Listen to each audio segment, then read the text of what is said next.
Steven Seagal, the ponytailed puncher of justice, blues crooner of chaos, and spiritual ninja of nonsense. He claimed to fight the mob, trained the CIA, yeah, in his dreams, and ran from Van Damme like a raccoon busted in a trash can. From tank raids on chickens to bromancing Putin. If you're here for a blooper reel with a ponytail and a goatee, you stopped at the right place. Hold on to your brain cells, cause this is everything wrong with Steven Seagal. Sorry to interrupt, but Steven Seagal once whispered, "Subscribe," and a bear ran away. True story, folks, but not verified.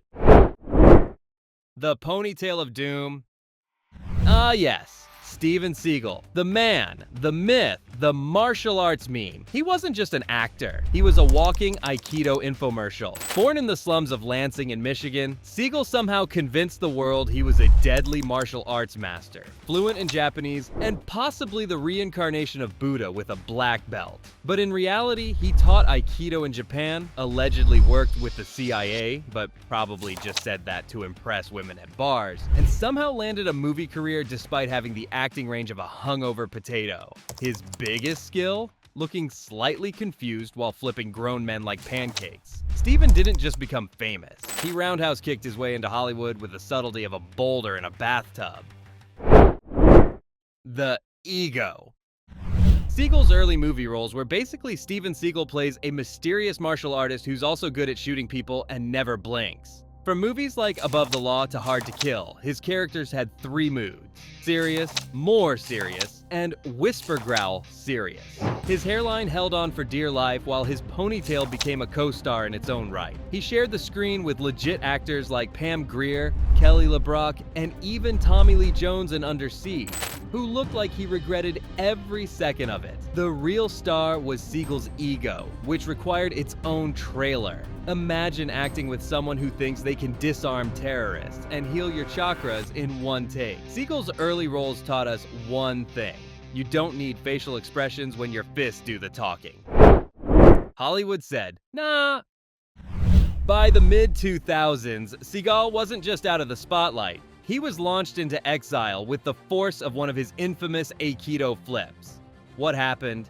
Well, turns out when you're impossible to insure, allegedly dangerous to work with, and treat your coworkers like crash test dummies, people stop returning your calls. Studios realized Seagal wasn't worth the on-set injuries, ego clashes, or his habit of eating sandwiches between takes. Directors described him as uncooperative, arrogant, and occasionally delusional. So basically, every Seagal character, but in real life. He became a punchline in Hollywood, relegated to straight-to-DVD classics like Attack of the Shadow Ninja's Accountant.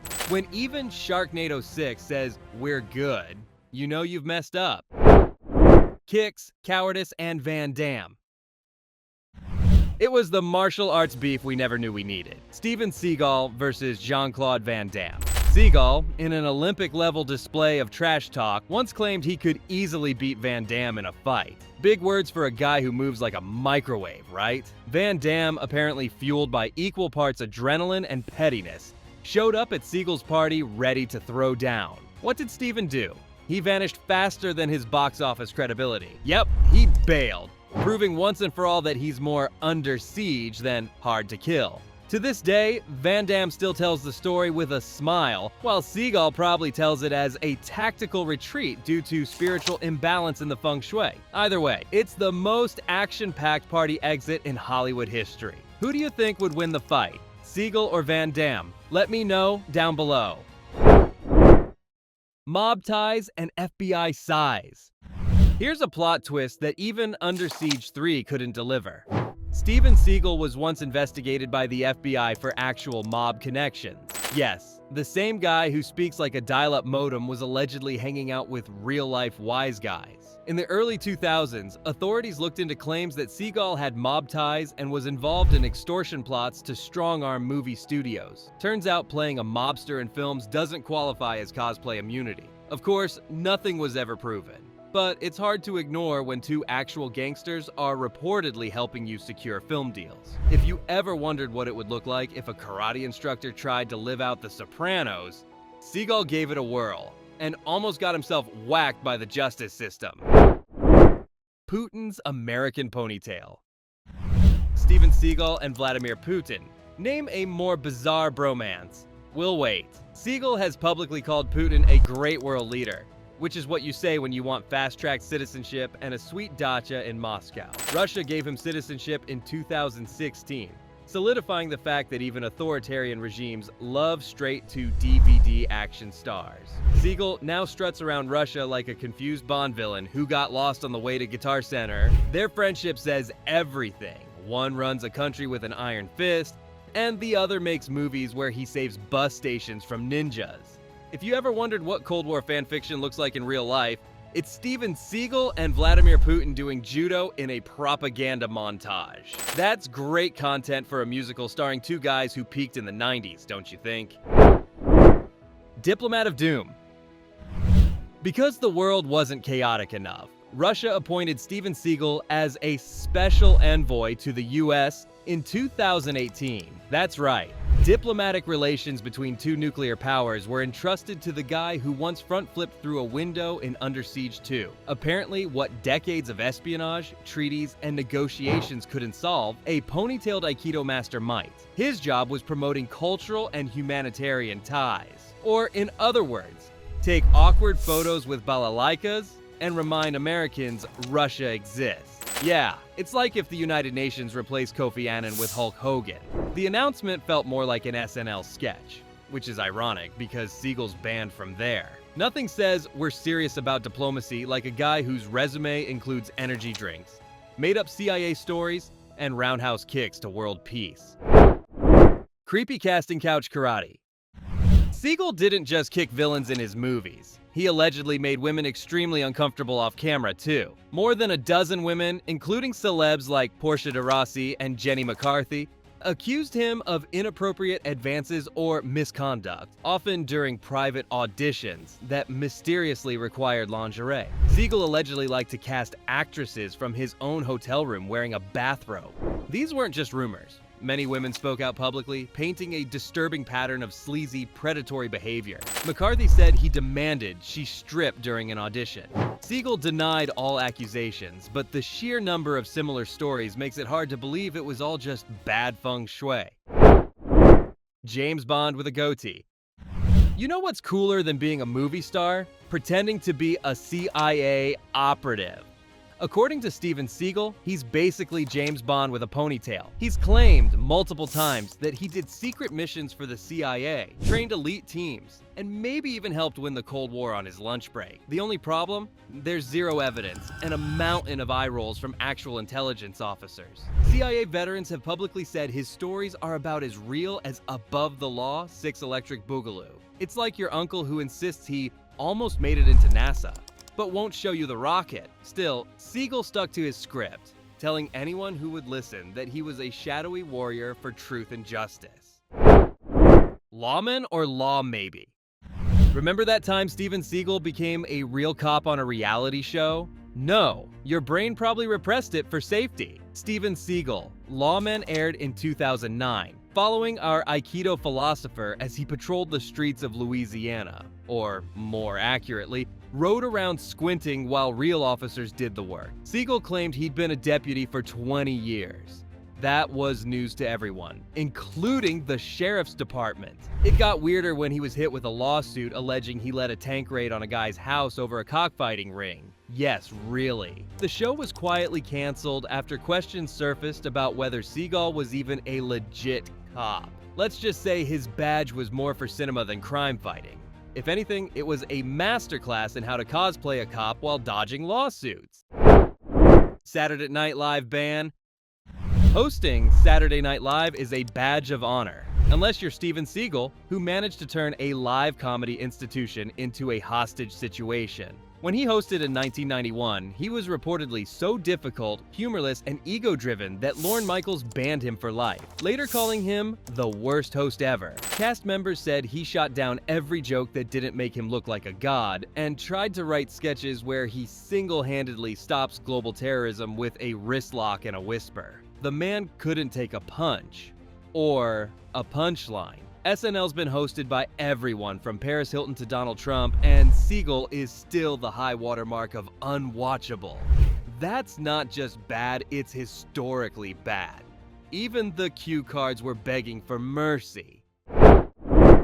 Stuntmen Say ouch.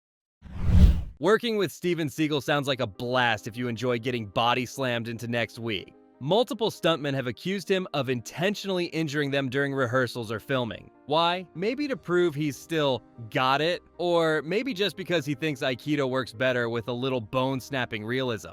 One guy even said Seagal broke his nose on set, which honestly is the most action anyone's seen in a Seagal movie since 2002. It's all part of his method acting, which seems to involve zero acting and 100% methodically hurting people. These weren't one-off accidents either. It's a pattern. While most action stars fake punches, Seagal allegedly treats stuntmen like crash dummies with dental insurance. If martial arts is about respect and control, Steven missed that seminar while choking out interns.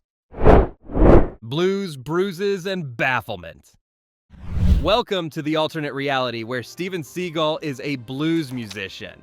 Oh, wait. It is actually true. In the early 2000s, he dropped 2 albums, Songs from the Crystal Cave, which sounds like a rejected Zelda level, and Mojo Priest, which sounds like a villain from a Nicolas Cage movie.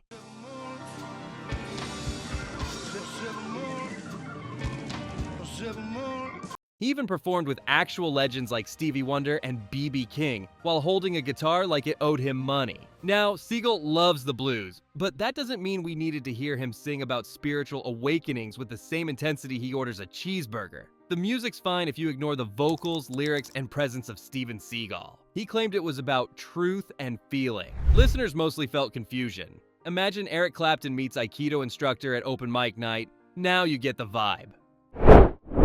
The Dojo Delusion. Steven Seagal says he was the first foreigner to run a dojo in Japan. That's pretty cool, except the martial arts world collectively responded with, "Wait, what?" The claim is about as easy to verify as Bigfoot's LinkedIn. While Seagal did spend time in Japan and trained in Aikido, many experts say he wasn't the head of a dojo, but rather married into one. His first wife's family ran it. That's a little different from, "I earned this through honor and discipline." He turned it into a legendary tale of him schooling Japanese masters and becoming a martial arts god. But when pressed for details, it's all a bit fuzzy, like his belt rank or his career choices after 1997.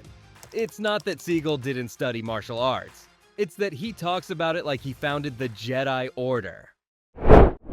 Chair Fu Master. By the 2010s, Seagal's transformation from action hero to action statue was complete. Gone were the days of throwing people through windows. Now he starred in straight-to-DVD thrillers, where he spent 90% of the movie sitting down. Standing, that's optional. Running, that's what body doubles are for. Some scenes literally cut from his face to someone else's legs in motion, because even walking briskly was too much cardio. Fights were choreographed so that he could just wave an arm, and enemies would fall like bowling pins with self-esteem issues. It was less martial arts and more martial farts. He was basically the Steven Seagal cinematic universe's own stuntman, outsourcing his own movements. If you've ever wondered what it would look like if an office chair learned Aikido, just watch anything Seagal made post-2009. Interviewing the ego. Watching a Steven Seagal interview is like falling into a black hole of delusional self-importance. The man speaks in half whispers, vague spiritual riddles, and quotes he probably made up on the spot. Ask him a question about movies, and you'll get a monologue about Zen, the cosmos, and how he taught Anderson Silva everything he knows. He once claimed he's one of the greatest guitarists in the world. Right after dropping a blues album no one listened to. His interviews are just downright strange. He rambles about ancient wisdom while clearly forgetting what year it is. It's like talking to a magic 8-ball with a ponytail. By the end, you're not sure if he answered your question, insulted your spirit animal, or challenged you to a fight on the astral plane. Noodle Arms Activated. If you've never seen Steven Seagal run, do yourself a favor and Google it right now. His floppy-arm sprint is one of the most unintentionally hilarious things in action cinema. It's like his arms are trying to escape his body mid-jog. For a guy who built his brand on toughness, his run looks like a toddler chasing a balloon while wearing oven mitts. It's so bad it became a meme, overshadowing entire fight scenes. Directors started filming him from the waist up, or Just not at all, because once he moved, the illusion crumbled like a cheap Aikido dojo. How does a martial arts master have the gait of a malfunctioning marionette? We may never know, but one thing's for sure. His run might be the most entertaining thing he's done in decades. Kung Fu Confucius Complex. Steven Seagal wants you to know he's not just an action star. He's a spiritual guru, a wisdom dispenser, a leather-clad Yoda. He'll drop Eastern philosophy quotes mid-interview while promoting energy drinks or endorsing authoritarian regimes. He speaks of balance and harmony while suing people, flying private, and selling soul-healing supplements that probably taste like betrayal. His whole brand is enlightened warrior, until you look closer and see a guy hawking snake oil with a ponytail. One minute he's meditating or pretending to, the next he's doing PR for Vladimir Putin or trying to start a cryptocurrency. It's spiritual cosplay with a side of PR disaster. If enlightenment had a restraining order, Seagal would be dodging it in slow motion while quoting Sun Tzu. And there you have it. The wild ride of a man who kicked his way into fame, whispered through action scenes, and somehow convinced the world he was everything except self-aware. Say what you want. Steven Seagal gave us legendary movies, legendary memes, and very questionable interviews. What do you think of Steven Seagal? Let me know down below. Thanks for watching, and I'll see you in the next video.